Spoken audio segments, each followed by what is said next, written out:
السلام علیکم ورحمۃ اللہ وبرکاتہ۔ عالم اسلام کے مسلمانوں کے لیے خوشخبری، شہر حیدرآباد کی مشہور و معروف دینی اقامتی ہمہ وقتی درسگاہ جامعہ انواریہ کے زیر اہتمام قرآن مجید کی تفسیر کے علاوہ احادیث شریفہ و فقہ کی مشہور و معروف معتبر و مستند صحیحہ ستہ کو ملا کر جملہ 25 کتابوں کی ویڈیو ریکارڈنگ کا سلسلہ شروع ہو چکا ہے۔ اسی کی ایک سنہری کڑی جامع ترمذی شریف کا درس بھی ہے جو الحمدللہ جاری و ساری ہے۔ بیات شیخ المشائخ حضرت سید محمد عبد القدیر الحسینی المعروف نورانی پاشا رحمۃ اللہ علیہ، بانی و فاؤنڈر جامعہ انواریہ و باب العلم انواریہ ایجوکیشنل سوسائٹی حیدرآباد۔ سب سے پہلے عربی عبارت پڑھی جائے گی، پھر اس کا ترجمہ کیا جائے گا اور مختصر سی تشریح بیان کی جائے گی تاکہ احادیث شریفہ کا منشا اور مقصد ہماری سمجھ میں آئے اور ہم آسانی کے ساتھ شرعی احکام پر عمل پیرا ہوں۔ اللہ تعالیٰ سے دعا ہے کہ وہ ہم کو سننے اور سنانے سے زیادہ احادیث شریفہ پر عمل کرنے کی توفیق عطا فرمائے، آمین آمین۔ کل کی نشست میں ابواب الامثال کی آخری حدیث کی تھوڑی سی تشریح بیان کرتے ہوئے ہم انشاءاللہ آگے بڑھیں گے۔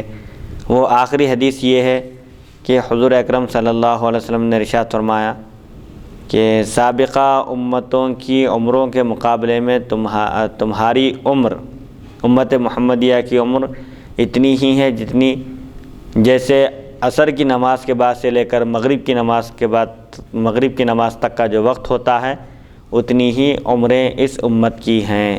یعنی سابقہ انبیاء کی امتوں کی عمریں انتہائی بڑی طویل ہوا کرتی تھی، بڑی لمبی عمریں ان کو دی گئی تھی، کوئی 500 سال کے ہوتے تھے، کوئی 900 سال کے، کوئی 1000 سال کے، اس طرح کی عمریں ہوا کرتی تھی۔ لیکن حضور اکرم صلی اللہ علیہ وسلم کی امت کی عمر 60 تا 70 کے درمیان ہے۔ اکثر لوگ 60 تا 70 کے درمیان انتقال کرتے ہیں، بہت کم لوگ ایسے ہوتے ہیں جو 60 سے پہلے انتقال کر جاتے ہیں اور بہت کم لوگ ایسے ہوتے ہیں جو 70 کراس کر جاتے ہیں۔ پھر اس کے بعد حضور اکرم صلی اللہ علیہ وسلم نے ارشاد فرمایا کہ تمہاری مثال اور یہود و نصارہ کی مثال ایسی ہے جیسے ایک شخص کو اجرت پر لیا، مزدوری پر لگانا چاہا اور اس سے کہا کہ تم کو فجر کی نماز کے بعد سے ظہر کی نماز کے وقت تک کام کرنا ہے اور اس کی اجرت 100 روپے ہے مثال کے طور پر۔ تو وہ شخص راضی ہو گیا اتنی ٹائمنگ میں کام کرنے کے لیے اور اتنی اجرت پر راضی ہو گیا اور ظہر کی نماز تک، فجر کی نماز کے بعد سے ظہر کی نماز تک کام کیا اور 100 روپے کا مستحق قرار پایا ہے۔ یہ یہود کی مثال ہے جنہوں نے کام کی ذمہ داری قبول کی، ٹائم زیادہ ہے اور اجرت بھی مقررہ شرط کے مطابق ہے۔ اور نصارہ کی مثال ایسی ہے جیسے کسی شخص نے ایک مزدور کو اجرت پر لیا، کام پر لگایا اور اس کے لیے اجرت مقرر کی 100 روپے مثال کے طور پر، اور ٹائمنگ مقرر کی اس کی ظہر تا عصر، ظہر کی نماز کے بعد سے لے کر عصر تک۔ یہ نصارہ کی مثال ہے۔ اجرت کا مطلب جیسے پیسے اس کے جو بھی اس کا محنتانہ معاوضہ، جو بھی ڈیلی ویجز پہ جیسا لیتے لوگ کام کے لیے، ہاں سیلری اس کی تنخواہ۔ اب امت محمدیہ کی مثال کیا ہے؟ جیسے ایک شخص کو مزدوری پر لگانا چاہا اور اس سے کہا کہ تم کو فلاں وقت سے فلاں وقت تک کام کرنا ہے اور کام یہ ہے اور اس کی اجرت 100 روپے ہے۔ ٹائم بتا دیا گیا، عصر سے لے کر مغرب تک کا جو ٹائم ہے یہ تمہارا ٹائم ہے ڈیوٹی کا، کام کرنے کا، اور اس کی اجرت ہے 100 روپے۔ تو یہ امت محمدیہ کی مثال ہے کہ عمل کم ہے، کم وقت میں ان کو زیادہ اجرت دی جا رہی ہے۔ ٹائم مقرر کیا عصر تا مغرب اور پھر اجرت مقرر کی گئی 200 روپے دونوں سے پہلے۔ تو یہ امت محمدیہ کی مثال ہے۔ تو یہودی غضبناک ہو گئے، یہود و نصارہ، اور کہنے لگے کہ بھئی ہم عمل زیادہ کر رہے ہیں، ہماری محنت زیادہ ہے، ٹائم زیادہ ہے، لیکن اجرت کم ہے۔ تو اللہ تعالیٰ فرمائے گا کیا میں تمہارے حق میں سے کچھ کم کیا؟ یعنی جو مقررہ شرائط تھے، میں نے جو تم سے شرط رکھی تھی اور تم خود اس کو قبول کیے تھے ٹائمنگ کو، تو اس لحاظ سے تم پر کوئی ظلم نہیں ہے۔ البتہ امت محمدیہ کو میں جو کم وقت میں کم عمل کی بنیاد پر زیادہ اجر و ثواب عطا کر رہا ہوں، یہ میرا فضل ہے، میں جس کو چاہتا ہوں عطا کرتا ہوں، وہ عدل تھا، یہ فضل ہے، فضل اللہ تعالیٰ اپنا جس کو چاہتا ہے عطا فرماتا ہے۔ تو اس میں ایک اہم بات کی طرف جو توجہ دلانا مقصود ہے وہ یہ ہے کہ حضرت سیدنا امام اعظم ابو حنیفہ رحمۃ اللہ علیہ کے پاس ظہر کی نماز کا وقت سورج کے ڈھلنے کے بعد سے، زوال کے بعد سے، ہر چیز کا اصلی سایہ دو مثل ہونے تک باقی رہتا ہے، جبکہ دیگر ائمہ کے پاس ہر چیز کا اصلی سایہ ایک مثل ہونے کے بعد ظہر کی نماز کا وقت ختم ہو جاتا ہے۔ تو امام اعظم اس کا سایہ ڈبل پڑنا، ہاں ڈبل ہونے تک۔ اب امام اعظم کے پاس جو یہ مسئلہ ہے دو مثل ہونے تک کا، ان کی ایک دلیل یہ حدیث شریف بھی ہے، کیونکہ اگر دو مثل ہونے تک اگر نہ مانا جائے ظہر کی نماز کا وقت، تو ایسی صورت میں یہاں یہ خرابی لازم آئے گی کہ نصارہ کے لیے جو ٹائم مقرر کیا گیا ہے کام کا اور امت محمدیہ کے لیے دونوں ٹائم برابر ہو جائیں گے۔ حالانکہ یہاں بتانا مقصد یہ ہے کہ یہود و نصارہ کے مقابلے میں امت مسلمہ سے کام کم لیا جا رہا ہے اور ان کو اجرت زیادہ دی جا رہی ہے، محنت کم ہے اور اجرت زیادہ ہے۔ تو یہ اسی وقت درست ہو سکتا ہے جبکہ ظہر کی نماز کے وقت کو ہر چیز کا اصلی سایہ دو مثل ہونے تک مانا جائے۔ اس سے پہلے اگر مانیں گے تو یہاں یہ خرابی لازم آئے گی کہ امت محمدیہ اور نصارہ کی ٹائمنگ، ان کی محنت برابر ہے، اجرت میں فرق ہے۔ حالانکہ یہاں بتانا مقصد یہ ہے کہ اجرت میں بھی فرق ہے اور ٹائمنگ میں بھی فرق ہے، کام ورکنگ ٹائم میں بھی فرق ہے، یہ بتانا مقصود ہے۔ تو امام اعظم کی ایک دلیل یہ حدیث شریف بھی ہے کہ ظہر کی نماز کا وقت ہر چیز کا اصلی سایہ دو مثل ہونے تک باقی رہتا ہے۔ جیسے اب عام طور پر یہاں پر 4:30 پونے 5 کو اذان ہو رہی ہے، اس وقت تک قریب ظہر کی نماز کا وقت باقی رہتا ہے، جبکہ دیگر ائمہ کے پاس 3:30 3 بجے 3:30 موسم کے لحاظ سے ختم ہو جاتا ہے ظہر کی نماز کا وقت، 1 گھنٹے کا فرق رہتا ہے، 1 گھنٹے کا فرق رہتا ہے ہمیشہ۔ الحمدللہ یہ ابواب الامثال ایک چیپٹر تھا، ختم ہو چکا۔ ابواب فضائل القرآن سے ہم آج کی نشست کا آغاز کر رہے ہیں۔ بسم اللہ الرحمن الرحیم۔ ابواب فضائل القرآن عن رسول اللہ صلی اللہ علیہ وسلم، باب ما جاء فی فضل فاتحۃ الکتاب، حدیث نمبر 2994۔ حدثنا قتیبۃ حدثنا عبد العزیز بن محمد عن العلاء بن عبد الرحمن عن ابیہ عن ابی ہریرہ ان رسول اللہ صلی اللہ علیہ وسلم خرج علی ابی بن کعب فقال رسول اللہ صلی اللہ علیہ وسلم یا ابی وهو يصلي فالتفت ابی فلم يجبه وصلى ابی فخفف ثم انصرف الى رسول اللہ صلی اللہ علیہ وسلم فقال السلام علیک یا رسول اللہ، فقال رسول اللہ صلی اللہ علیہ وسلم وعلیکم السلام، ما منعك یا ابی ان تجیبنی اذ دعوتک، فقال یا رسول اللہ انی كنت في الصلاة، قال فلم تجد فيما اوحى الله الي ان استجیبوا للہ وللرسول اذا دعاکم لما يحييكم، قال بلا ولا اعود ان شاء اللہ، قال اتحب ان اعلمك سورة لم ينزل في التوراة ولا في الانجیل ولا في الزبور ولا في القرآن مثلها، قال نعم یا رسول اللہ، فقال رسول اللہ صلی اللہ علیہ وسلم کیف تقرأ في الصلاة، قال فقرأ القرآن، فقال رسول اللہ صلی اللہ علیہ وسلم والذی نفسی بیدہ ما انزلت فی التوراة ولا فی الانجیل ولا فی الزبور ولا فی القرآن مثلها وإنها 7 من المثانی والقرآن العظیم الذی اعطیته، هذا حدیث حسن صحیح وفی الباب عن انس بن مالک۔ فاتحۃ الکتاب کی فضیلت، قرآن کے فضائل کا یہ چیپٹر ہے، بیان ہے، اور مختلف علیحدہ صورتوں کی بھی اس میں فضیلت بیان کی گئی ہے۔ سب سے پہلے سورہ فاتحہ کی فضیلت بیان کی جا رہی ہے۔ حضرت ابو ہریرہ رضی اللہ عنہ سے روایت ہے، نبی کریم صلی اللہ علیہ وسلم نے حضرت ابی بن کعب کی طرف تشریف لائے اور انہیں آواز دی، اے ابی۔ وہ نماز پڑھ رہے تھے، انہوں نے آپ کی طرف دیکھا لیکن جواب نہیں دیا، نماز میں ہونے کی وجہ سے وہ آپ کی پکار کا جواب نہیں دیے۔ پھر مختصر نماز پڑھ کر فوراً نبی کریم صلی اللہ علیہ وسلم کی خدمت میں حاضر ہوئے اور کہا السلام علیک یا رسول اللہ۔ رسول اکرم صلی اللہ علیہ وسلم نے فرمایا وعلیک السلام، اے ابی، جب میں نے تمہیں پکارا تو جواب دینے سے کیا چیز مانے ہوئی، یعنی میں نے جب تم کو طلب کیا اور آواز دی تو تم کو آ جانا چاہیے تھا، فوراً کیوں نہیں آئے، تاخیر کیوں ہوئی آنے میں؟ تو ابی نے عرض کیا یا رسول اللہ صلی اللہ علیہ وسلم، میں نماز میں تھا، عذر بیان کر دیے کہ میں نماز پڑھ رہا تھا، اسی وجہ سے آپ کی پکار کا میں جواب نہیں دے سکا۔ تو آپ صلی اللہ علیہ وسلم نے فرمایا کیا تم نے اس کلام میں جس کی اللہ تعالیٰ نے میری طرف وحی کی، یہ نہیں پایا اس میں کہ اللہ اور رسول کے بلانے پر حاضر ہو جب رسول تمہیں بلائیں؟ کیوں؟ لما یحییکم، اس لیے کہ رسول تم کو زندگی بخشتے ہیں، حیات بخشتے ہیں۔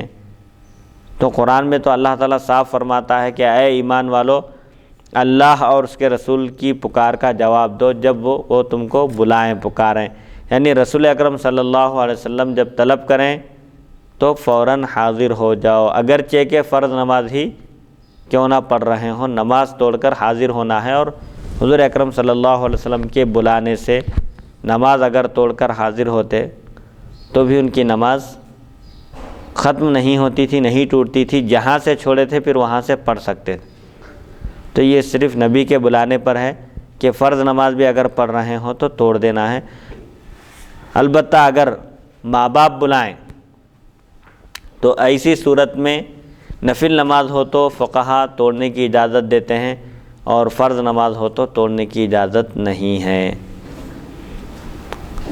تو بہرحال حضور اکرم صلی اللہ علیہ وسلم نے ان سے فرمایا کیا تم نے قرآن میں یہ آیت نہیں پڑھی، یہ آیت نہیں پائی کہ اے ایمان والو، اللہ اور اس کے رسول کی پکار کا جواب دو جب وہ تم کو بلائیں۔ ذکر دونوں کا ہے، اللہ کا اور رسول اللہ کا، لیکن اذا دعاکم میں صیغہ صرف مفرد لایا گیا ہے کہ رسول اللہ کے پکارنے کو عام لوگوں کے پکارنے کی طرح نہ سمجھو، بلکہ رسول کا بلانا اللہ کا بلانا ہے۔ رسول کی دعوت پر لبیک کہنا گویا کہ اللہ کی دعوت پر لبیک کہنا ہے۔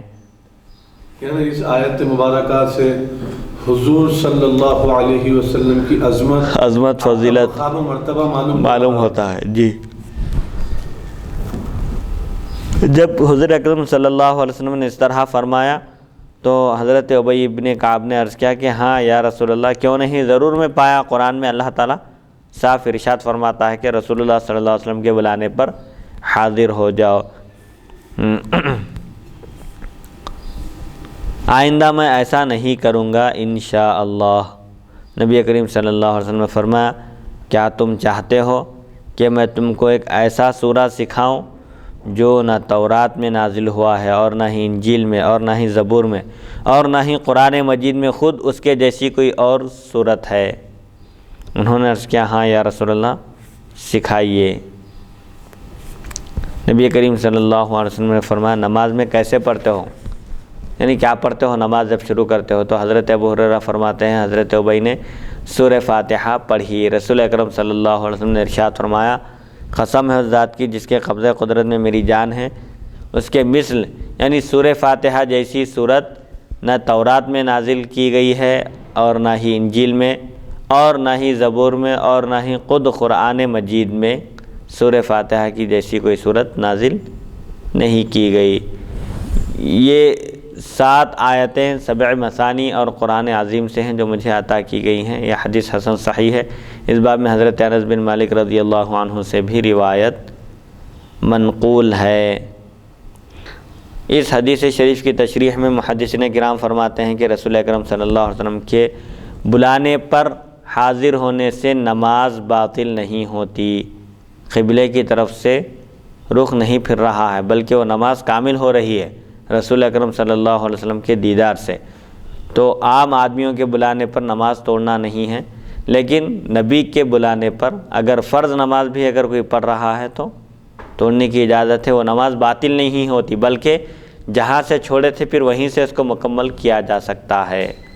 اب حضور اکرم صلی اللہ علیہ وسلم دنیا سے پردہ فرما چکے ہیں، جی، اب جو ہے کوئی نبی اور پیغمبر آنے والا نہیں ہے، جی، تو اب اس حدیث پر بھی عمل نہیں ہوگا، جی، ورنہ غلام احمد قادیانی جیسے بدبخت جی، پیدا ہو کے بولیں گے دیکھو یہ قرآن، یہ حدیث ہے، یہ قرآن کی آیت ہے، اس سے یہ معلوم ہو رہا ہے کہ نبی جب بلائے تو آ جانا ہے، اگرچہ کہ کون سا بھی کام ہو۔ جی، یہ بدبخت جو ہے الٹے سیدھے دلیلاں دے کر جی، کہ حضور کے بعد بھی اور نبی نعوذ باللہ العیاذ باللہ آ سکتے ہیں۔ جی، تو وہی تردید کر دی گئی نا ختم نبوت کی کہ حضور اکرم صلی اللہ علیہ وسلم کے بعد کوئی نبی قیامت تک آنے والا نہیں ہے، نہ ذلی نہ بروزی، کسی بھی قسم کی کوئی شکل ہو۔ بہرحال حضور اکرم صلی اللہ علیہ وسلم خود فرما دیے کہ آپ خاتم النبیین ہیں، آپ پر نبوت اور رسالت کا سلسلہ ختم ہو چکا ہے، اور جیسا کہ اس سے پہلے تمثیل میں گزر چکا کہ ایک بہترین محل تعمیر کیا گیا ہے، بہترین سجایا گیا ہے، مکمل پوری تعمیر مکمل ہے، صرف ایک اینٹ کی جگہ باقی ہے۔ حضور اکرم صلی اللہ علیہ وسلم فرماتے ہیں کہ وہ ایک اینٹ میں ہوں، یعنی جب آپ کو بھیجا گیا، آپ کی بعثت اور آپ کی بعثت مبارکہ ہوئی تو وہ محل مکمل ہو گیا، وہ اینٹ اپنی جگہ لگا دی گئی۔ اب اس کے حسن میں، اس کے خوبصورتی میں چار چاند لگ گئے، اور جب محل مکمل ہو گیا ہے تو اب اس کے بعد کوئی نبوت کا دعویٰ کیا، یا تو وہ ایک اینٹ کو نکالنا پڑے گا اس کو، یا پھر ایک اینٹ کا اضافہ کرنا پڑے گا، جبکہ دونوں کی بھی وہاں پر گنجائش نہیں ہے۔ اور خود حضور اکرم صلی اللہ علیہ وسلم فرما دیے کہ قیامت تک 30 افراد، 30 دجال نکلیں گے، جن میں سے ہر ایک کا یہ دعویٰ ہوگا کہ وہ اللہ کا نبی ہے، جبکہ وہ سب کے سب جھوٹے ہوں گے۔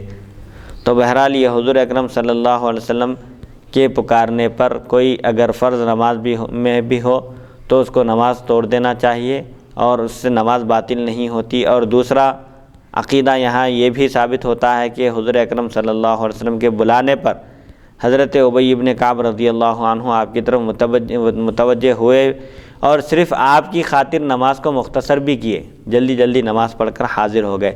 تو اس سے معلوم ہوتا ہے کہ حضور اکرم صلی اللہ علیہ وسلم کا خیال لانے سے نماز نہیں ٹوٹتی، بلکہ نماز پائے تکمیل کو پہنچتی ہے آپ کے خیال کے بغیر۔ اسی لیے محدثین نے فرمایا کہ السلام علیک ایھا النبی کے موقع پر حضور اکرم صلی اللہ علیہ وسلم کا خیال لانا ضروری ہے۔ تو یہ جو گمراہ جماعتیں جو کہتی ہیں کہ حضور اکرم صلی اللہ علیہ وسلم کا خیال آنے سے نعوذ باللہ من ذالک نماز باطل ہو جاتی ہے، درست نہیں ہے، یہ بالکل غلط عقیدہ ہے، نماز ٹوٹ جاتی ہے، یہ گمراہی پر مبنی عقیدہ ہے۔ جبکہ صحابہ اکرام کا عقیدہ یہ ہے کہ وہ حضور اکرم صلی اللہ علیہ وسلم کی طرف خیال بھی کرتے تھے، توجہ بھی کرتے تھے نماز کی حالت میں۔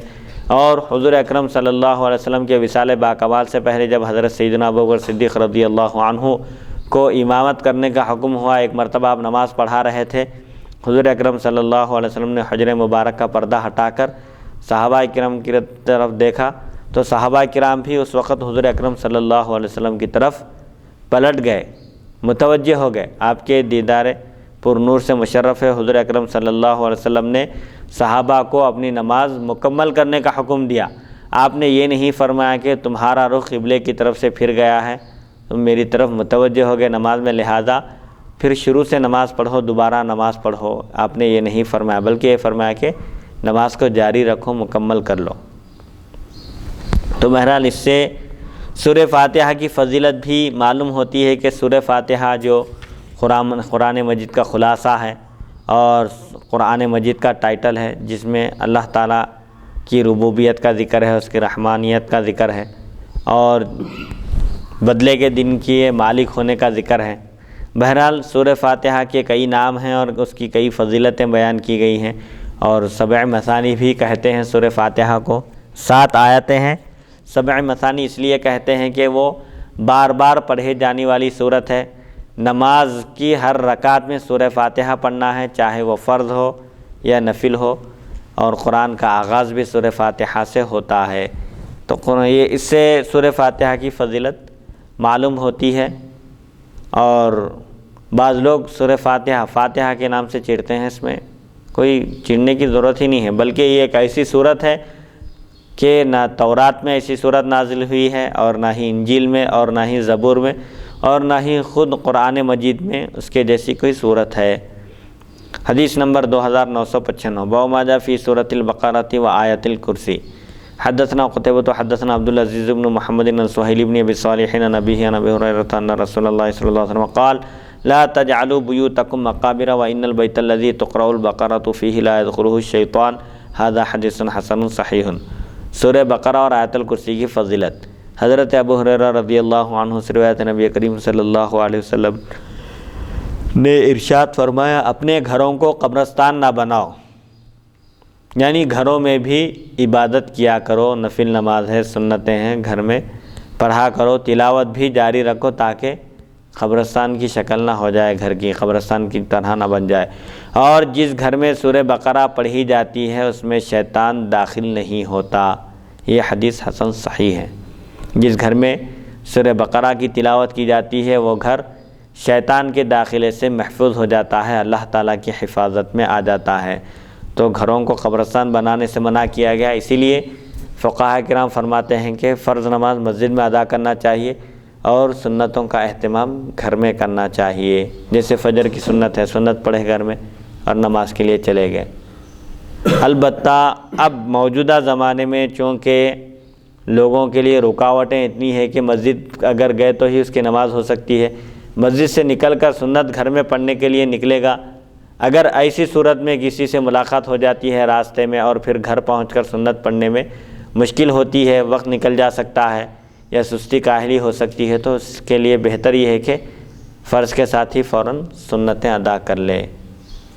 مفتی صاحب ایک سوال میں آپ سے یہ کرنا چاہتا ہوں، اس میں میری اصلاح فرمائیے کہ جیسا کہ ابھی آپ ایک جو حدیث شریف تلاوت فرمائیں کہ حضور صلی اللہ علیہ وسلم ارشاد فرماتے ہیں کہ جس گھر میں سورہ بقرہ کی تلاوت کی جاتی ہے اس گھر میں شیطان داخل نہیں ہوتا، اس گھر میں شیطان داخل نہیں ہوتا۔ جی تو اب یہ جو ٹی وی کے جو سیریلز آج کل ہماری خاص طور پر گھروں کی جو عورتیں دیکھتی ہیں آج معاشرے میں، سوسائٹی میں، جی سماج میں، عموماً اکثر مسلمانوں کے گھروں میں جو ہے گھروں کی عورتیں ٹی وی سیریلز وغیرہ دیکھا کرتی ہیں، تو یہ جو ٹی وی سیریلز ہے یہ بھی ایک شیطان کی شکل ہے نا جی مفتی صاحب؟ جی۔ تو اب سورہ بقرہ پڑھنے کے بعد ہونا تو یہ چاہیے تھا کہ ٹی وی نہیں کھلنا چاہیے تھا، یعنی حدیث کا جو ظاہری جو مفہوم ہے یعنی اس کا وہ حدیث کا جو مفہوم ہے، جو مطلب ہے،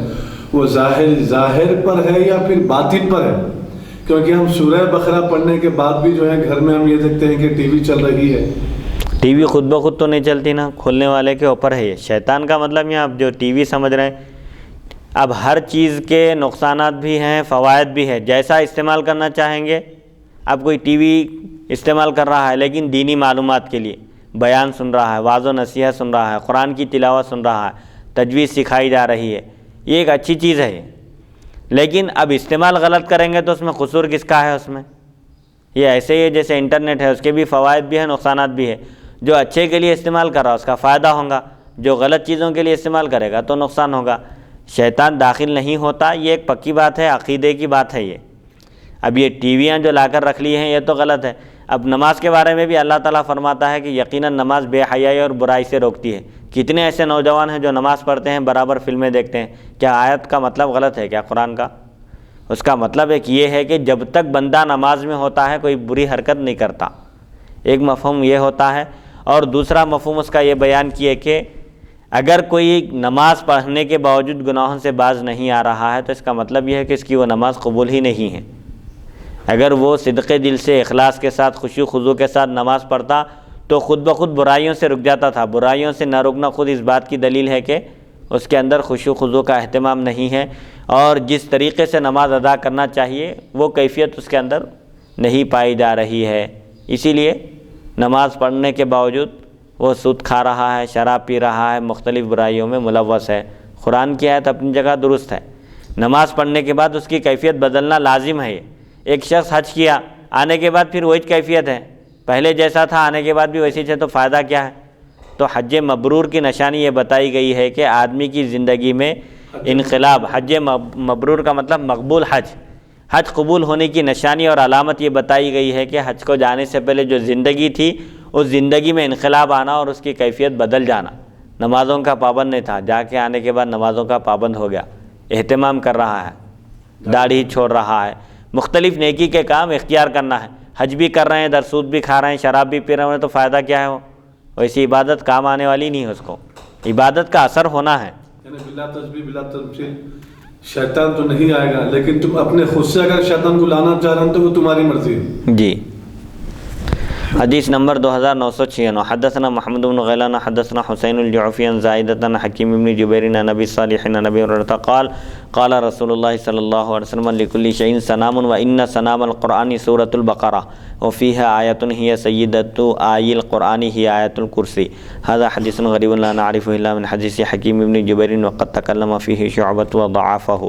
حضرت ابو ہریرہ رضی اللہ عنہ سے روایت رسول اکرم صلی اللہ علیہ وسلم نے ارشاد فرمایا ہر چیز کی ایک بلندی ہے اور بے شک قرآن کی بلندی سورہ بقرہ ہے، اور اس میں ایک آیت ہے جو قرآن کی تمام آیات کی سردار ہے۔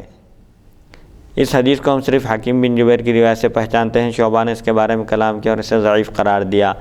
سورہ بقرہ کی فضیلت اور آیت الکرسی کی فضیلت کا عنوان تھا۔ اب اس حدیث میں آیت الکرسی کی فضیلت بیان کی جا رہی ہے اور کہا جا رہا ہے کہ سورہ بقرہ میں ایک آیت ہے جو تمام قرآنی آیات کی سردار ہے، اسی لیے بعض مفسرین اس کو اسم اعظم بھی قرار دیتے ہیں آیت الکرسی کو، جس میں اللہ تعالیٰ کی وحدانیت کا ذکر ہے اور اس کے علم کا ذکر ہے، مختلف چیزوں کا ذکر ہے، اس کی قدرت کا ذکر ہے اور اس کے صفات کا ذکر ہونے کی وجہ سے اس کو تمام آیتوں کی سردار قرار دیا گیا۔ بہرحال آیت الکرسی بھی حفاظت کے لیے، جنات اور شیاطین سے حفاظت کے لیے اور تمام آفات و بلیات سے حفاظت کے لیے بہت بہترین آیت ہے، جس کی تلاوت کا اہتمام کرنا چاہیے تاکہ بندہ آفات و بلیات سے محفوظ رہے اور شیطان کے وسوسوں سے محفوظ رہے اور ناگہانی مصیبت آنے سے بھی محفوظ رہے۔ حدیث نمبر 2997 حدثنا یحیی بن المغیرہ ابو سلمۃ المخزومی المدینی حدثنا ابن ابی فدیک عن ابی عبد الرحمن الملیکی عن درارۃ بن مصعب بن ابی سلمۃ عن ابی ہریرہ قال قال رسول اللہ صلی اللہ علیہ وسلم من قرأ حامیم المؤمن الیہ المصیر وآیت الکرسی حین یصبح حفظ بہما حتی یمسی ومن قرأہما حین یمسی حفظ بہما حتی یصبح ھذا حدیث غریب وقد تکلم بعض اہل العلم فی عبد الرحمن بن ابی بکر بن ابی ملیکۃ الملیکی من قبل حفظہ۔ حضرت ابو ہریرہ رضی اللہ عنہ سے روایت رسول اکرم صلی اللہ علیہ وسلم نے ارشاد فرمایا جو شخص حامیم المؤمن الیہ المصیر تک، سورہ زمر سورہ مؤمن ہے، حامیم تنزیل الکتاب من اللہ العزیز العلیم غافر الذنب وقابل التوب شدید العقاب ذی الطول لا الہ الا هو الیہ المصیر، سورہ مومن کی آیتیں الیہ المصیر تک، اور آیت الکرسی صبح کے وقت پڑھے تو وہ ان دونوں کی وجہ سے شام تک حفاظت میں رہے گا، اور اگر رات کو پڑھے تو صبح تک محفوظ رہے گا۔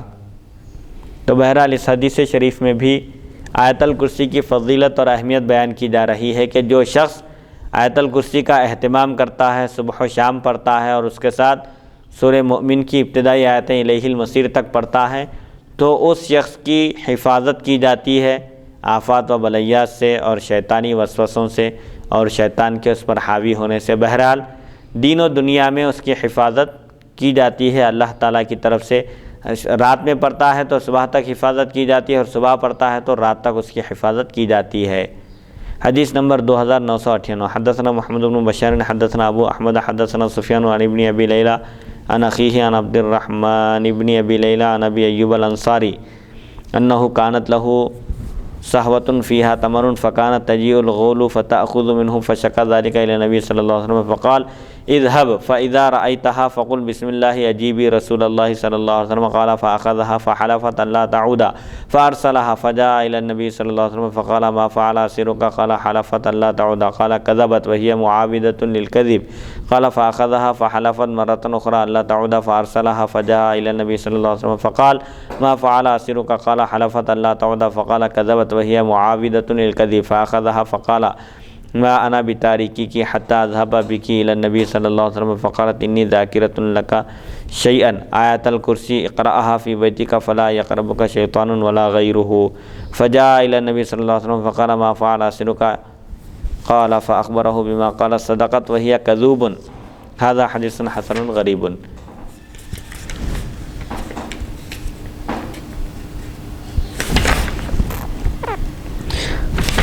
حدیث نمبر 2998 حضرت ابو ایوب انصاری رضی اللہ عنہ سے روایت ہے کہ ان کی ایک چھوٹی سی دیوڑی تھی، محل تھا ان کا ایک چھوٹا سا، جس میں کھجوریں رکھی ہوئی تھی، جن بھوت آ کر اس میں سے چرا لیتے تھے۔ انہوں نے نبی کریم صلی اللہ علیہ وسلم سے شکایت کی تو حضور اکرم صلی اللہ علیہ وسلم نے فرمایا جاؤ اور جب اسے دیکھو تو کہو رسول اللہ صلی اللہ علیہ وسلم کی خدمت میں حاضری دو۔ راوی کہتے ہیں وہ جنی آئی، غول جنات کا غول آیا تو حضرت ابو ایوب انصاری رضی اللہ عنہ نے انہیں پکڑ لیا۔ اس نے قسم کھائی کہ وہ دوبارہ نہیں آئے گی۔ وہ جن تھی، ایک عورت تھی وہ جن، وہ قسم کھائی کہ اب وہ دوبارہ نہیں آئے گی۔ انہوں نے اسے چھوڑ دیا اور حضور اکرم صلی اللہ علیہ وسلم کی خدمت میں حاضر ہوئے۔ حضور اکرم صلی اللہ علیہ وسلم نے پوچھا تمہارے قیدی کا کیا بنا، تمہارے اسیر نے کیا کیا جن نے؟ انہوں نے عرض کیا اس نے قسم کھائی ہے کہ وہ دوبارہ نہیں آئے گی۔ آپ نے فرمایا کہ وہ جھوٹی ہے، اس نے جھوٹ کہا اور اسے جھوٹ کی عادت ہے، پھر دوبارہ آئے گی دیکھو۔ راوی کہتے ہیں پھر وہ دوبارہ آئی تو انہوں نے اسے پکڑ لیا تو وہ قسم کھائی کہ وہ دوبارہ نہیں آئے گی، اور اس کے دوبارہ قسم کھانے پر آپ نے اسے چھوڑ دیا اور حضور اکرم صلی اللہ علیہ وسلم کی خدمت میں حاضر ہوئے۔ آپ نے پوچھا تمہارے قیدی کا کیا ہوا جس کو میں حاضر کرنے کے لیے کہا تھا، کیا کیے تم اس کا؟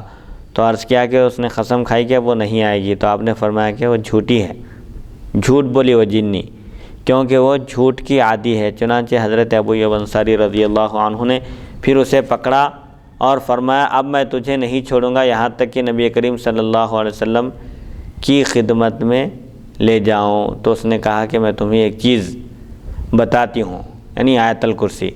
آیت الکرسی گھر میں پڑھا کرو، شیطان وغیرہ تمہارے پاس نہیں آئیں گے، قریب بھی نہیں پھٹکیں گے۔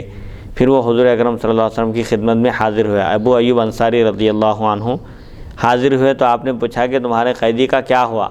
انہوں نے تمام قصہ بیان کر دیا تو حضور اکرم صلی اللہ علیہ وسلم نے فرمایا وہ جھوٹی ہے لیکن سچ بات بولی۔ جھوٹا بھی کبھی سچ بولتا ہے ہوتے ہیں، اسی طرح یہاں پر سچ کا ہی اس جنی نے، اگرچہ کہ وہ جھوٹی ہے۔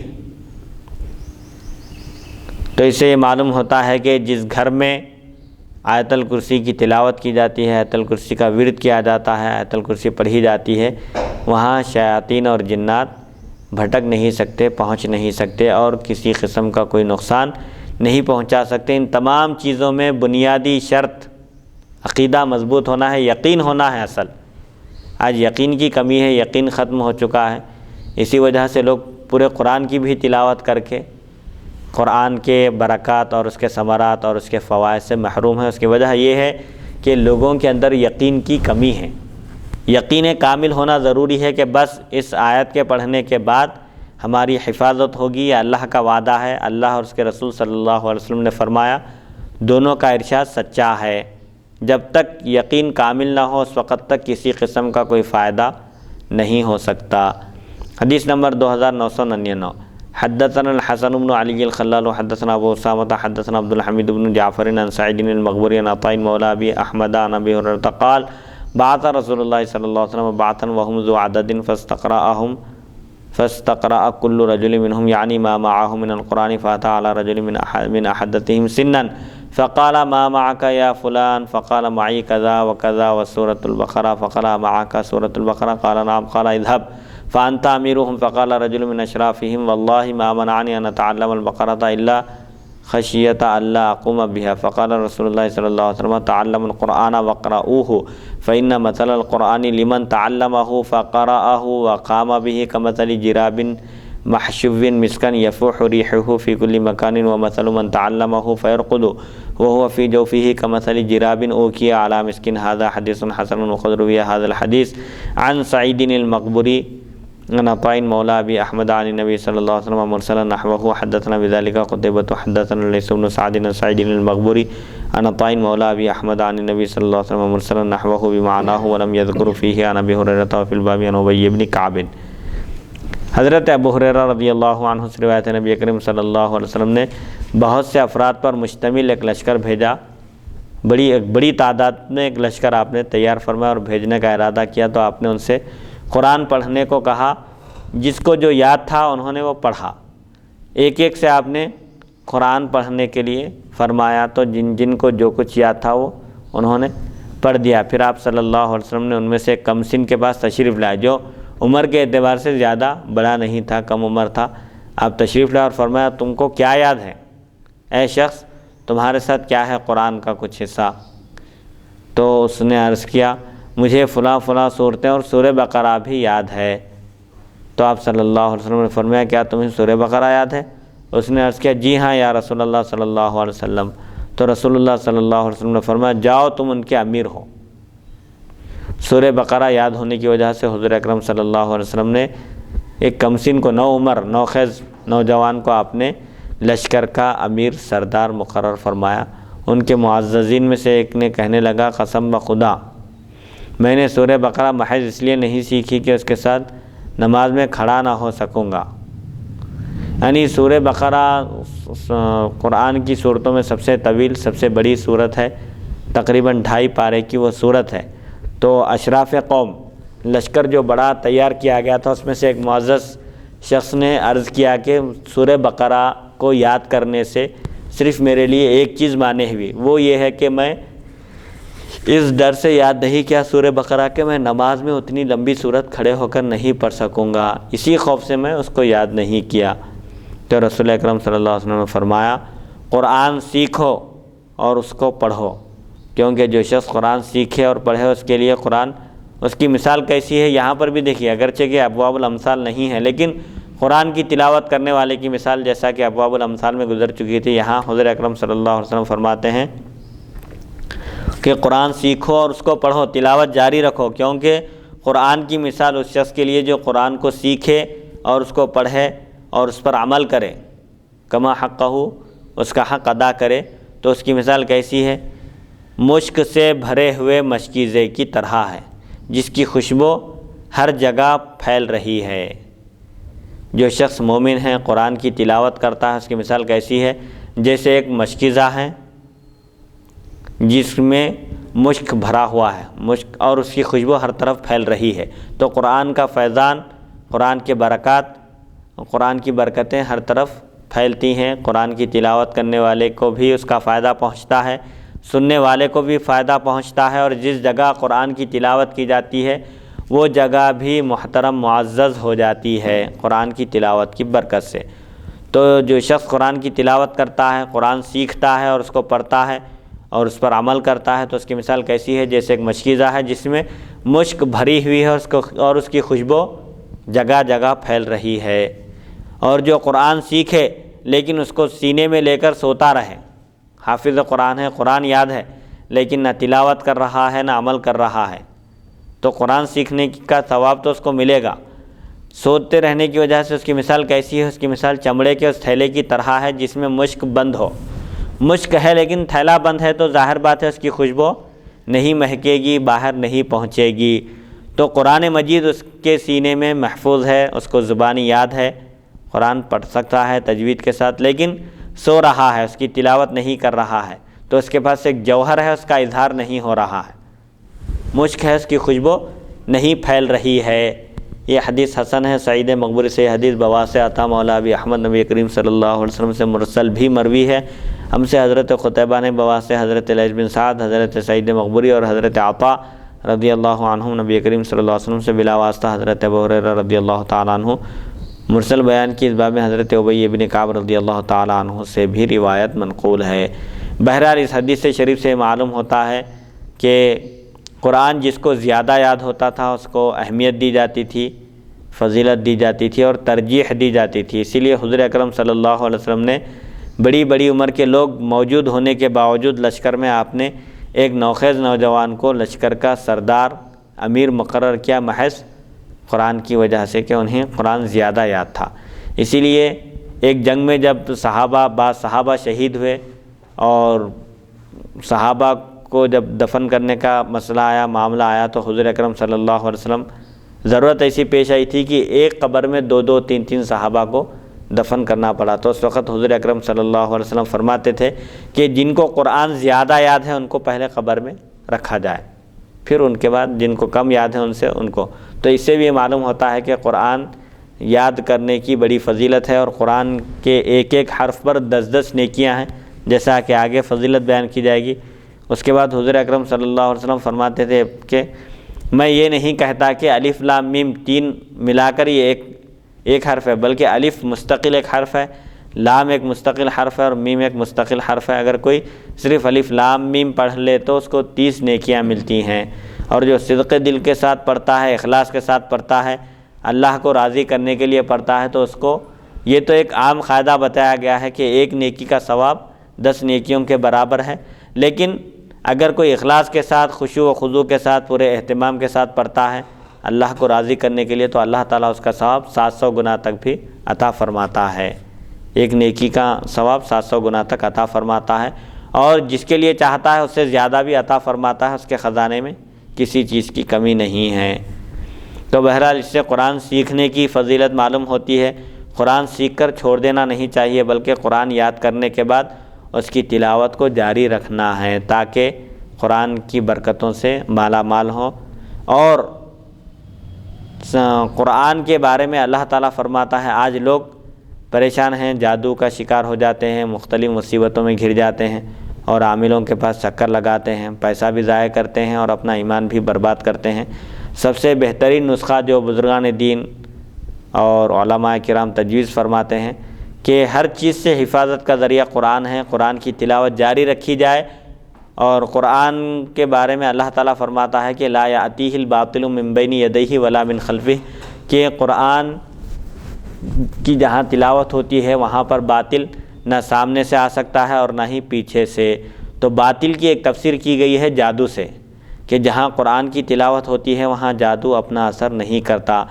اسی لیے پہلے زمانے میں حال تک بھی لوگ قرآن مجید کی تلاوت کا اہتمام کرتے تھے۔ بہت سارے گھروں میں فجر کی نماز کے بعد سب سے پہلے قرآن کی تلاوت ہوتی تھی، اس کے بعد پھر دوسرے کام کیے جاتے تھے۔ بڑے بزرگ جو تھے ان کا روزانہ کا معمول تھا 1 پارہ، آدھا پارہ، 1 رکوع تلاوت کرنا اور اس کا ترجمہ پڑھنا۔ کم سے کم تلاوت تو کرنا چاہیے، کیونکہ قرآن ایک ایسی کتاب ہے چاہے سمجھ کر پڑھے یا بے سمجھے پڑھے، ہر حال میں اللہ تعالیٰ ثواب اور اجر عطا کرنے والا ہے۔ اللہ تعالیٰ کا یہ وعدہ ہے، چاہے بندہ قرآن سمجھ کر پڑھے یا بے سمجھے پڑھے، اللہ کا تقرب بھی حاصل ہوتا ہے قرآن کی تلاوت سے۔ اس میں شرط نہیں ہے کہ قرآن فہمی ہو، قرآن سمجھ کر پڑھے، صرف حروف کی بھی ادائیگی اگر درست ہو تو وہ اللہ کے پاس مقبول ہے۔ تو اسی لیے تمام پریشانیوں اور مصیبتوں کا حل قرآن مجید میں موجود ہے۔ قرآن کی تلاوت کا اہتمام کرنا چاہیے۔ جب سے قرآن مجید کی تلاوت کا اہتمام مسلمانوں سے چھوٹ چکا ہے، اس کی جگہ ٹی وی آ گئی ہے اور دوسرے مشاغل بڑھ گئے ہیں، اسی وجہ سے آج مسلمان پریشان ہیں۔ جادو سے بچنا ہے، جادو ٹونے سے بچنا ہے، مصیبتوں سے بچنا ہے، گھر میں روزی میں برکت ہونا ہے، کشادگی آنا ہے۔ ان تمام چیزوں کے لیے قرآن مجید کی تلاوت کا اہتمام گھر کے ہر فرد پر ضروری ہے، تاکہ دنیا میں بھی قرآن کی برکتوں سے فیض یاب ہوں اور آخرت میں بھی قرآن مجید تلاوت کرنے والوں کی سفارش کرے گا، تو اللہ تعالیٰ قرآن مجید کی سفارش بھی قبول کرے گا۔ حدیث نمبر 3000، باب ما جاء فی آخر سورۃ البقرہ۔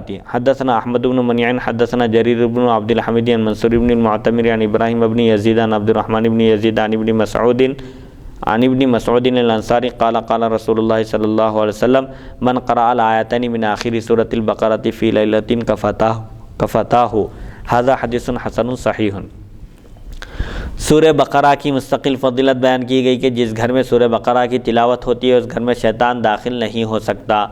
پھر آیت الکرسی کی بھی فضیلت بیان کی گئی کہ وہ تمام آیتوں کی سردار ہے قرآن مجید کی، کیونکہ اس میں اللہ تعالیٰ کے صفات کا ذکر ہے اور اللہ تعالیٰ کی ربوبیت، وحدانیت کا اور اس کے علم اور قدرت کا ذکر ہے۔ پھر اب سورہ بقرہ کی آخری 2 آیتیں آمن الرسول سے لے کر سورہ کے ختم تک جو 2 آیتیں ہیں، ان 2 آیتوں کی فضیلت بیان کی جا رہی ہے۔ حضرت ابو مسعود انصاری رضی اللہ تعالیٰ عنہ سے روایت ہے، رسول اکرم صلی اللہ علیہ وسلم نے ارشاد فرمایا، جس نے رات کے وقت سورہ بقرہ کی آخری 2 آیتیں تلاوت کی، وہ 2 آیتیں اس کی حفاظت کرتی ہیں۔ مطلب یہ ہے کہ جو شخص رات میں سوتے وقت سورہ بقرہ کی آخر کی 2 آیتوں کی تلاوت کرتا ہے، پڑھتا ہے اور اپنے اوپر دم کرتا ہے، تو وہ 2 آیتیں اس شخص کی حفاظت کرتی ہیں اور اس کے لیے کافی ہو جاتی ہیں۔ حدیث نمبر 3100، حدثنا بندار حدثنا عبد الرحمن بن مہدی حدثنا حماد بن سلمۃ عن شعث بن عبد الرحمن الجرمی عن ابی قلابۃ عن ابی الاشعث الجرمی عن النعمان بن بشیر عن النبی صلی اللہ علیہ وسلم قال ان اللہ کتب کتابا قبل ان یخلق السماوات والارض بألف عام انزل منه آیتین ختم بهما سورۃ البقرۃ ولا یقرأان فی دار ثلاث لیال فیقربها شیطان ھذا حدیث حسن غریب۔ حضرت نعمان بن بشیر رضی اللہ عنہ سے مروی ہے، نبی کریم صلی اللہ علیہ وسلم نے ارشاد فرمایا اللہ تعالیٰ نے زمین و آسمان کو پیدا کرنے سے 2000 سال پہلے کتاب لکھی جس میں دو آیتیں اتاری، وہ دو آیتیں یہی ہے جن پر سورہ بقرہ کو ختم کیا گیا، یعنی سورہ بقرہ کی آخر کی دو آیتیں اللہ تعالیٰ نے آسمان اور زمین کو پیدا کرنے سے 2000 سال پہلے ہی ایک کتاب میں اللہ تعالیٰ نے لکھ دی تھی۔ اسی کتاب میں سے ان دو آیتوں کو اللہ تعالیٰ نے نازل کیا جس پر سورہ بقرہ کا اختتام ہوتا ہے، اور جس گھر میں بھی وہ دو آیتیں پڑھی جاتی ہیں شیطان وہاں قریب بھی نہیں پھٹک سکتا۔ جس گھر میں سورہ بقرہ کی آخر کی دو آیتیں پڑھی جاتی ہیں، ان دونوں کی تلاوت کی جاتی ہے، تو وہ گھر شیطان کے داخلے سے محفوظ ہو جاتا ہے، شیطان وہاں داخل نہیں ہو سکتا، پہنچ نہیں سکتا اور لوگوں کو نقصان نہیں پہنچا سکتا۔ بہرحال ان دونوں آیتوں کی بھی بڑی فضیلت ہے، تلاوت کا اہتمام کرنا چاہیے، خاص طور پر رات میں سونے سے پہلے، اور گھر میں بھی عمومی طور پر تلاوت کا اہتمام ہونا چاہیے۔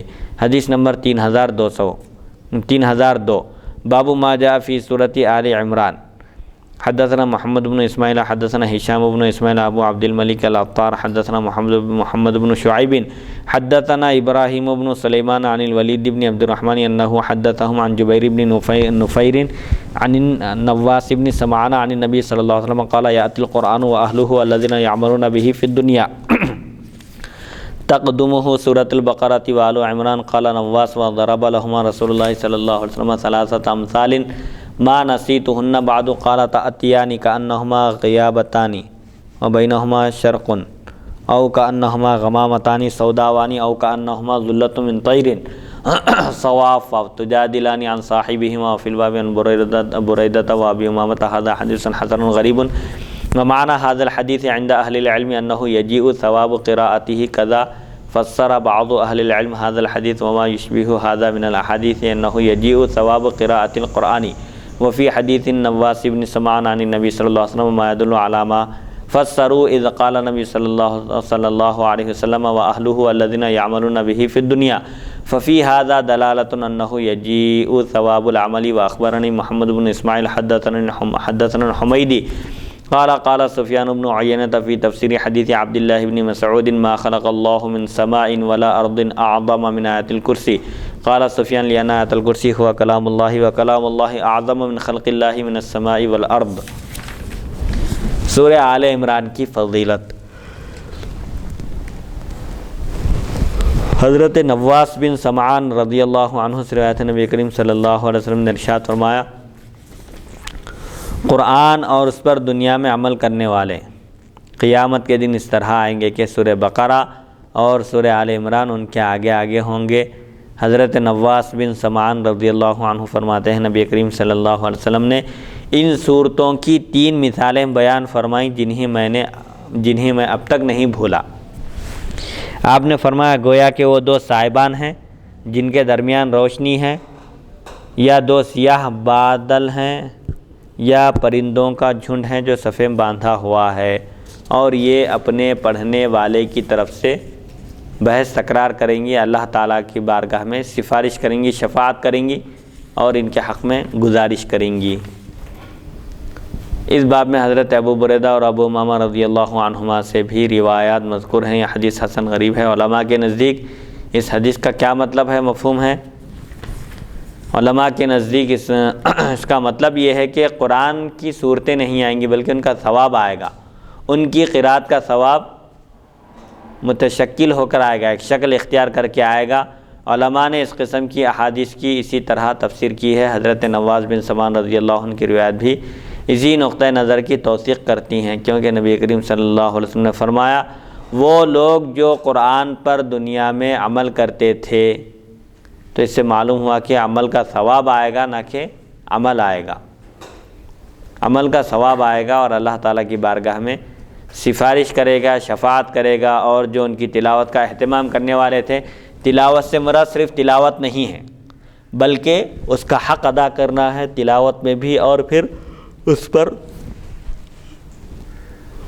عمل کرنا مراد ہے۔ جو دنیا میں قرآن کی تلاوت کرتے تھے اور قرآن میں بتائے گئے احکام پر عمل کرتے تھے، جیسے معلوم ہوا کہ عمل نہیں آئے گا، صورتیں نہیں آئیں گی، بلکہ صورتوں کا ثواب آئے گا اور اللہ سے سفارش کرے گا۔ امام بخاری نے بواسطہ حمیدی حضرت سفیان ثوری کا قول بیان کیا کہ حضرت عبداللہ بن مسعود رضی اللہ عنہ کی روایت کردہ حدیث میں جو کہا گیا ہے کہ اللہ تعالیٰ نے زمین و آسمان میں آیت الکرسی سے بڑی کوئی چیز نہیں بنائی، اس کا مطلب یہ ہے کہ آیت الکرسی اللہ کا کلام ہے، اور کلام الہی زمین و آسمان کی ہر مخلوق سے زیادہ عظمت والا ہے، کیونکہ قرآن مجید اللہ کا کلام ہے اور کلام اللہ کی صفت ہے۔ جس طرح اللہ کی ذات بے مثل و بے مثال ہے، ایسے ہی اس کی صفت بھی بے مثل و بے مثال ہے۔ قرآن مجید اس کی صفت ہے، اس کا کلام ہے، اللہ کا کلام ہے، لہٰذا اس کا بھی کوئی مثل اور مثال نہیں ہو سکتا، چاہے آسمان ہو یا زمین۔ آسمان اور زمین سے بھی زیادہ عظمت والی چیز آیت الکرسی ہے، قرآن مجید ہے، جو اللہ تعالیٰ کا کلام ہے، چونکہ اللہ کا کلام ہے اور کلام اللہ کی صفت ہے۔ جس طرح اس کی ذات عظمت والی ہے، اسی طرح اس کے صفات بھی عظمت والے ہیں، اور اس کی ذات کا جس طرح کوئی مثل نہیں ہے، کوئی مثال نہیں ہے، ایسے ہی اس کی صفت کی بھی کوئی مثل نہیں ہو سکتی۔ حدیث نمبر 3003 باب ما جاء فی سورۃ الکہف۔ حدثنا محمود بن غیلان حدثنا ابو داؤد انبانا شعبۃ عن ابی اسحاق قال سمعت البراء یقول بینما رجل یقرأ سورۃ الکہف اذ رأى دابته ترکض فنظر فاذا مثل الغمامة والسحابة فاتى رسول اللہ صلی اللہ علیہ وسلم فذكر ذلك له فقال رسول اللہ صلی اللہ علیہ وسلم تلك السکینة نزلت مع القرآن او نزلت على القرآن هذا حدیث حسن صحیح وفی الباب عن سعید بن حضیر۔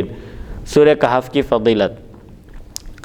حضرت برا رضی اللہ عنہ فرماتے ہیں کہ آدمی سورہ کہف کی تلاوت کر رہا تھا کہ اچانک اس نے اپنے جانور کو بدکتے ہوئے دیکھا۔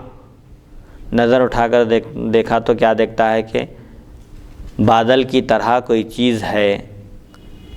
اس شخص نے رسول اکرم صلی اللہ علیہ وسلم کی خدمت میں حاضر ہو کر یہ واقعہ سنا تو آپ صلی اللہ علیہ وسلم نے فرمایا سکینہ تھا، وہ جو چیز جو تم کو نظر آئی بادل کی شکل میں، وہ سکینہ، اطمینان تھا، جسے اللہ تعالیٰ نے قرآن کے ساتھ یا فرمایا قرآن پر نازل کیا۔ یہ حدیث حسن صحیح ہے۔ اس باب میں حضرت اسید بن حضیر رضی اللہ عنہ سے بھی روایت مذکور ہے۔ سورہ کہف کی یہ فضیلت بیان کی گئی ہے، اور آگے بھی اس کے بعد والی حدیث ہی میں ہے کہ دجال کے فتنے سے حفاظت کے لیے سورہ کہف کی ابتدائی آیتوں کی تلاوت کا اہتمام کرنا چاہیے۔ اور ایک واقعہ جو بیان کیا گیا کہ اس میں ایک شخص سورہ کہف کی تلاوت کر رہے تھے تو انہوں نے دیکھا کہ ان کا گھوڑا، ان کی سواری اچانک بدکنے لگی ہے، تو کیا دیکھتے ہیں کہ بادل کے مثل، بادل کی طرح کوئی چیز اتر رہی ہے۔ تو حضور اکرم صلی اللہ علیہ وسلم سے اس کا ذکر کیا تو آپ نے فرمایا کہ جب قرآن کی تلاوت کی جاتی ہے تو سکینت نازل ہوتی ہے، سکون نازل ہوتا ہے، اطمینان اترتا ہے۔ جس کو تم دیکھے گھوڑا دیکھ کر بدک گیا۔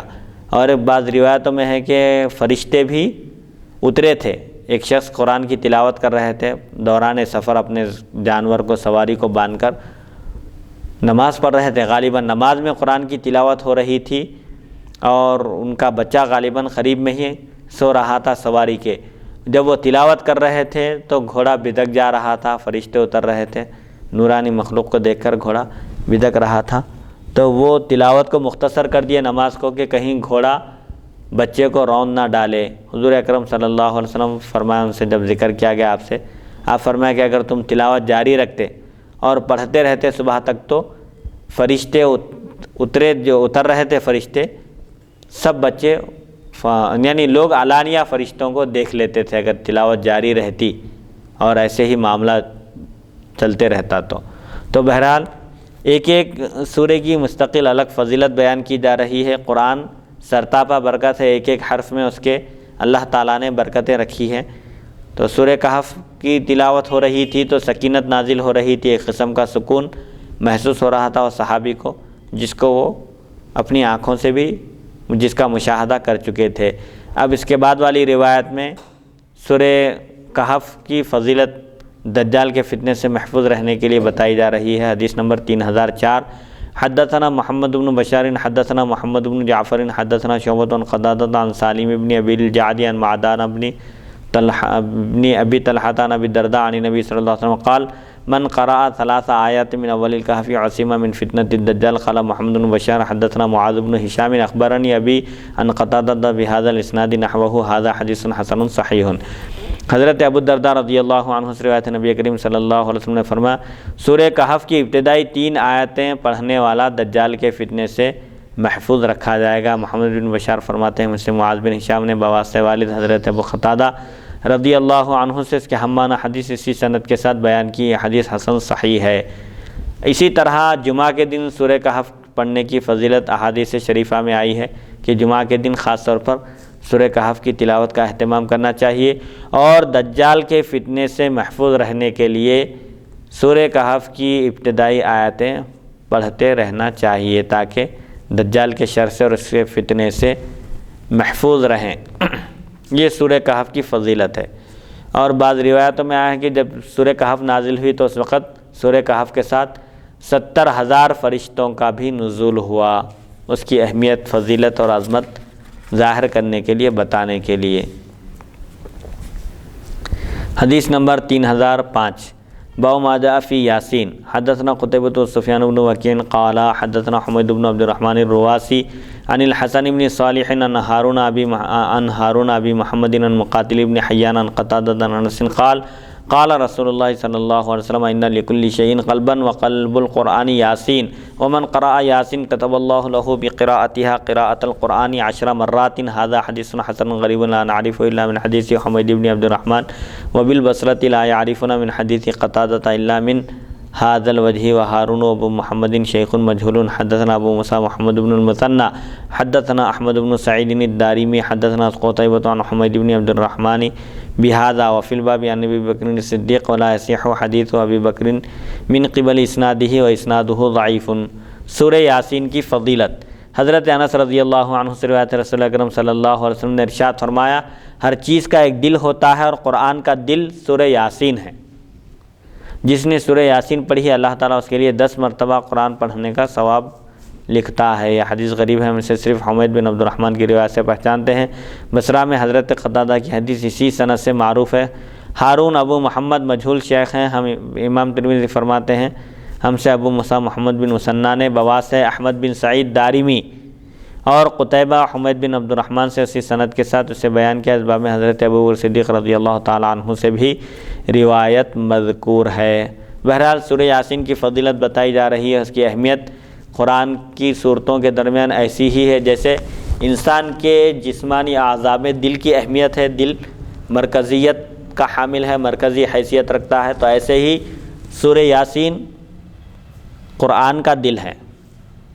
تو بہرحال اس کی بھی بڑی فضیلت ہے کہ جو شخص صدق دل کے ساتھ سورہ یاسین کی تلاوت کرتا ہے تو اللہ تعالیٰ اس کو 10 مرتبہ قرآن پڑھنے کے برابر اجر و ثواب لکھ دیتا ہے. الحمدللہ آج کی جو نشست شروع ہوئی تھی ابواب فضائل القرآن حدیث نمبر 2994 سے الحمدللہ اللہ کی توفیق اور اس کی مدد سے حدیث نمبر 3005 تک ہم پہنچ چکے ہیں. آج کی نشست یہیں پر ختم ہوتی ہے. اللہ تعالیٰ سے دعا ہے کہ اللہ تعالیٰ ہم سب کو سننے اور سنانے سے زیادہ شرعی احکام پر عمل کرنے کی توفیق عطا فرمائے, اور جو لوگ اس کو سن رہے ہیں ان کی زندگیوں میں اللہ تعالیٰ برکت عطا کرے, اور ہم سب کو حضور اکرم صلی اللہ علیہ وسلم کے نقش قدم پر چلنے کی توفیق عطا فرمائے. وصلی اللہ تعالیٰ علی خیر خلقہ سیدنا محمد و آلہ و صحبہ اجمعین والحمد للہ رب العالمین.